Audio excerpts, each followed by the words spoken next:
Wadir Mhiri, bonjour. Vous participez à l'exposition Culture solidaire et nous allons commencer par une question qui est posée à tous nos invités dans cette série. Quel était votre état d'esprit lorsque vous avez découvert cet appel à candidature de la Fondation Kamel Lazar? En fait, j'ai découvert cet appel à la candidature via les médias, d'une part, et d'autre part, déjà j'ai commencé la démarche de mon travail avant l'appel à candidature, et je me suis dit, je ne sais pas, j'allais vers une piste, une recherche sur un projet, et je me suis dit, c'est bien. Après, quand j'ai eu l'appel, j'ai dit, ok, j'essaie de participer, peut-être qu'il aura une chance d'être réalisé dans ce cadre-là, et même s'il n'est pas pris, c'est pas grave, je le ferai quand même. D'autre part, vous vous définissez comme un artiste pluridisciplinaire, mais les arts visuels restent tout de même la matrice. Oui, les arts visuels restent toujours la matrice. Je suis très imprégné par les textiles aussi. Dans mes œuvres, si on voit un peu, dans presque toutes mes œuvres, il y a un rapport avec le textile, avec un fil, ou dans la photographie, ou même la dernière installation que j'ai faite, installation performance que j'ai faite à Hammamet, c'était vraiment aussi un rapport avec le textile, vu que j'ai travaillé avec des matériaux de récupération par rapport au textile. Donc pour moi, tout peut être une source d'inspiration. Même quand j'ai travaillé la céramique, les premières fois que j'ai traité la céramique, c'était vraiment des robes peau en céramique. Donc, vu que je suis d'une famille de textiliens, donc je crois que ma source est toujours alimentée par cette fibre-là. Pour Culture solidaire, vous participez avec un projet qui s'intitule Moi et mon autre moi, et c'est un projet qui est né en quelque sorte du hasard. Un jour, vous étiez en train de chiner. En fait, ce projet est né. Voilà, l'histoire, c'est que je me retrouvais période confinement qui était très très très dure pour moi, vu que je ne suis pas de nature à aimer la solitude. J'aime bien être toujours entouré par mes amis, la famille, par l'humain en quelque sorte. Et là, j'étais forcé de rester chez moi tout seul. Et c'était émotionnellement hyper difficile pour moi de gérer cette situation. Donc la grande question dans ma tête, c'était comment je pouvais d'une part agrandir cet espace vital, mon appartement, et comment chercher un compagnon sans qu'il soit peut-être physiquement présent, parce que vu ce rapport avec l'épidémie, donc à éviter, etc. Donc tout a commencé par une histoire qui date depuis très longtemps. En fait, j'ai chiné des fonds de thermos que j'ai aimé à un certain moment, que j'ai cumulé chez moi comme plusieurs objets, et je me suis dit ça pourrait être intéressant pour quelque chose que je vais créer. Et puis j'ai jamais eu le temps de me poser et de les voir, de les observer, qu'est-ce que je pourrais en dégager de ces fonds de thermos. Et puis là, j'avais vraiment le temps d'observer, de toucher, etc. Et puis j'ai commencé par jouer un peu avec mon appareil photo et ces parois de thermos. Et là, j'ai commencé à prendre une photo, une deuxième photo, une troisième photo. Et c'est parti sur une série de photos, une série de vidéos comme ça, qui sont présentées ici dans l'expo. Alors cette série de photos qui s'articule sur une vidéo, elle progresse en quelque sorte. Nous partons d'une bichromie vers la couleur. Racontez-nous ce parcours. En fait, ce parcours-là, ce choix de photos-là, ce choix précis de ces photos-là, c'est pas dû à un hasard, parce que je me suis repéré un peu à l'état d'âme où je me trouvais période confinement. Donc dès le début, j'étais très très mal. Donc je voyais presque noir, tu vois, cette histoire. Donc d'où le démarrage de la vidéo en noir et blanc qui passait petit à petit à la couleur. La couleur pour moi c'est la vie, c'est vraiment ce... Et cette série de photos aussi, si on voit cette partie-là, Il y a un choix de couleurs qui sont vers les noirs et blancs.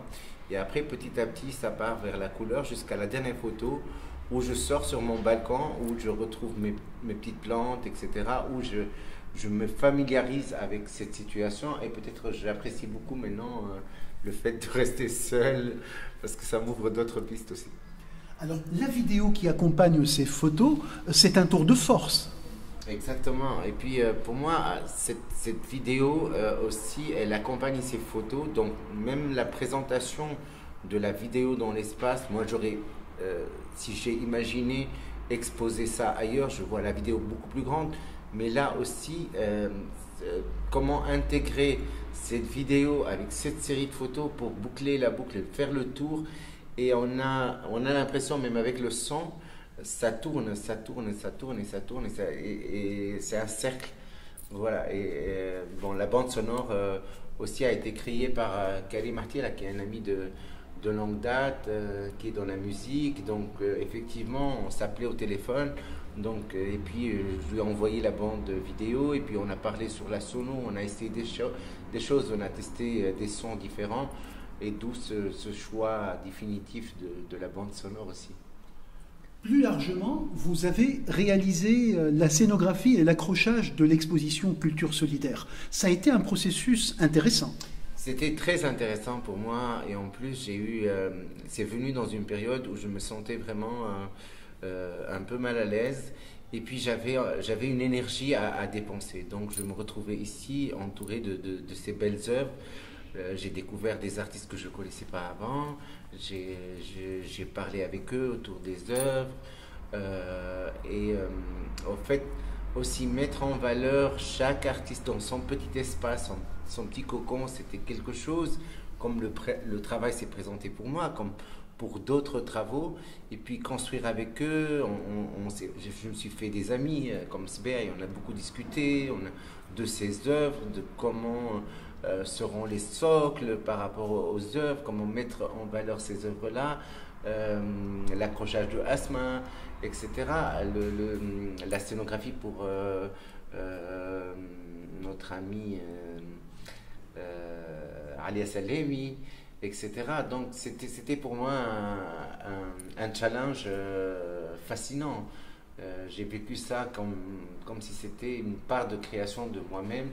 Et puis le départ de la chose, c'était, je me suis proposé, comme c'était la culture solidaire, etc., je me suis proposé carrément d'aider bénévolement sur l'Expo, et Lazare a fait que je me suis rencontré avec Lina, et elle m'a donné totalement confiance. Elle m'a dit non, vas-y, fais-le, etc.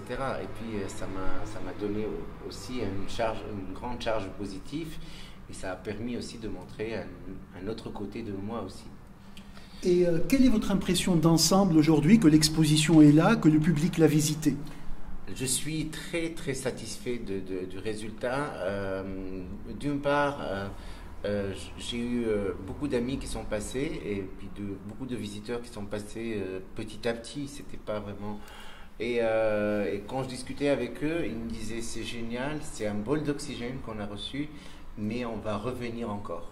Donc cette expo nécessite un peu plus de temps de voir, et puis pour moi ça m'amuse. Je suis passé au moins, je sais pas combien de fois, une centaine de fois, et chaque fois je découvre un détail de plus, quelque chose que j'ai pas vu, un mot que j'ai pas découvert, et puis quelque chose, tu vois, et ça c'est extraordinaire. Sur un versant plus personnel, quels sont vos projets dans l'immédiat et dans un futur proche? Dans l'immédiat, je suis dans une résidence d'écriture d'un nouveau volet du Petit Prince que j'ai conçu l'année dernière au désert. Et là, c'est une continuité. J'ai fait appel à un collectif d'amis qui ont des profils complètement différents. On est en résidence à la station BCT 9, donc pour une semaine de réflexion autour comment va être l'histoire future du festival, ou du laboratoire, ou je ne sais pas, parce que c'est vraiment complètement en gestation ce projet. Et puis ça a démarré hier et on est en plein réflexion d'un nouveau modèle. Je ne sais pas comment ça va être. C'est un nouveau bébé, c'est sûr, qui va être très beau parce qu'il y a une très belle énergie. Voilà, sinon je suis aussi sur la sélection de quelques dossiers sur le fonds africain, dont j'ai fait partie un peu de la création de ce fonds africain, et puis j'ai été sollicité en tant que professionnel pour la sélection d'une quarantaine de projets africains sur un nombre de 268 projets écrit en français et une autre partie qui est écrite en anglais où il y a d'autres jurys qui vont faire la sélection. Voilà, et la vie continue. Merci, Had.